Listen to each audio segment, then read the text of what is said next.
বিতর্কিত রায়ের বিরুদ্ধে নওগাঁ পলিটেকনিক শিক্ষার্থীদের সড়ক অবরোধ। নওগাঁ প্রতিনিধি একে নোমানের পাঠানো তথ্য ও ভিডিও চিত্রে দেখুন বিস্তারিত। হাইকোর্টের সাম্প্রতিক একটি রায়ের বিরুদ্ধে তীব্র নিন্দা ও প্রতিবাদ জানিয়ে বিক্ষোভ মিছিল করেছে নওগাঁ পলিটেকনিক ইনস্টিটিউটের সাধারণ শিক্ষার্থীরা। আজ বুধবার সকাল ৯টায় ইনস্টিটিউট প্রাঙ্গণ থেকে শুরু হওয়া মিছিলটি শহরের বিভিন্ন সড়ক প্রদক্ষিণ করে মুক্তির মোড়ে গিয়ে সমাবেশের মাধ্যমে শেষ হয়। এ সময় শিক্ষার্থীরা রাস্তা অবরোধ করে বিক্ষোভ প্রদর্শন করে। শিক্ষার্থীদের অভিযোগ, হাইকোর্টের রায়ের ফলে তাদের চাকরির সুযোগ সংকুচিত হয়ে যাবে। রায়ে বলা হয়েছে, কারিগরি শিক্ষা প্রতিষ্ঠানে 30% পদ নন টেকনিক্যাল বা অকারিগরি ক্রাফট ইনস্ট্রাক্টরদের জন্য সংরক্ষণ করা হবে এবং তাদের জুনিয়র ইনস্ট্রাক্টর হিসেবে পদোন্নতি দেওয়া হবে। সাধারণত এই পদ ডিপ্লোমা প্রকৌশলীদের জন্য নির্ধারিত ছিল, ফলে ভবিষ্যতে ডিপ্লোমা ডিগ্রিধারীদের জন্য চাকরির শূন্য পদ 30% কমে যাওয়ার শঙ্কা তৈরি হয়েছে। বিক্ষোভরত শিক্ষার্থীরা বলেন, আমরা 4 বছর ধরে কঠোর পরিশ্রম করে ডিপ্লোমা ডিগ্রি অর্জন করি, অথচ আমাদের জন্য নির্ধারিত পদ কমিয়ে নন টেকনিক্যালদের পদোন্নতি দেওয়া হচ্ছে। এটা আমাদের জন্য অন্যায় ও অবিচার। নিজেদের অস্তিত্ব রক্ষার জন্য ডিপ্লোমা পাস করার পর আমরা চাকরি পাই 10ম গ্রেডে। এই 10ম গ্রেড থেকে নন টেকনিক্যাল যারা আছে তাদেরকে 30% কোটা দেওয়া আছে এবং এটা সম্পূর্ণ অযৌক্তিক। আমরা যে 24-এর যুদ্ধ করলাম, কোটার বিরুদ্ধে আন্দোলন করলাম, আজকে আমরা এখানে ক্লাস বর্জন করে, পরীক্ষা বর্জন করে এসে কোটার বিরুদ্ধে আন্দোলন করতেছি।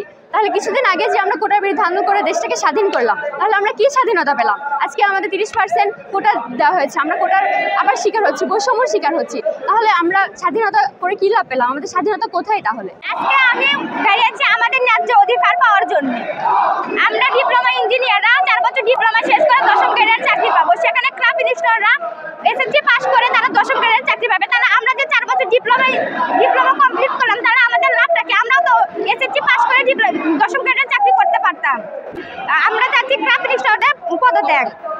শিক্ষার্থীদের বিক্ষোভের ফলে নওগাঁ পলিটেকনিক ইনস্টিটিউট চত্বরে উত্তেজনাপূর্ণ পরিস্থিতি সৃষ্টি হয়।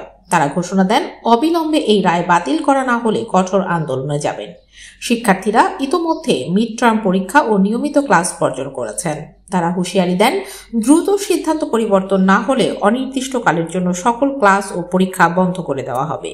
বিক্ষোভে অংশ নেওয়া শিক্ষার্থীরা আরও বলেন, ডিপ্লোমা প্রকৌশলীদের চাকরির নিশ্চয়তা না থাকলে ভবিষ্যতে কারিগরি শিক্ষার প্রতি আগ্রহ কমে যাবে। এতে দেশের শিল্প খাতে নেতিবাচক প্রভাব পড়বে। শিক্ষার্থীরা সংশ্লিষ্ট কর্তৃপক্ষের কাছে দাবি জানান, নন টেকনিক্যাল ক্রাফট ইনস্ট্রাক্টরদের অপসারণ করে ডিপ্লোমা ডিগ্রিধারীদের জন্য পদ সংরক্ষিত রাখতে হবে। তাদের দাবি, হাতে কলমে শিক্ষা নিশ্চিত করতে হলে কারিগরি শিক্ষা প্রতিষ্ঠানগুলোতে শুধুমাত্র ডিপ্লোমা প্রকৌশলীদের নিয়োগ দেওয়া উচিত। শিক্ষার্থীরা দ্রুত রায়ের পুনর্বিবেচনার আহ্বান জানিয়ে বলেন, দাবি পূরণ না হলে আরও কঠোর কর্মসূচি পালন করা হবে। পরিস্থিতি যাতে আরও জটিল না হয় সে বিষয়ে সংশ্লিষ্ট প্রশাসনের দ্রুত হস্তক্ষেপ প্রয়োজন বলে মনে করছেন সংশ্লিষ্টরা।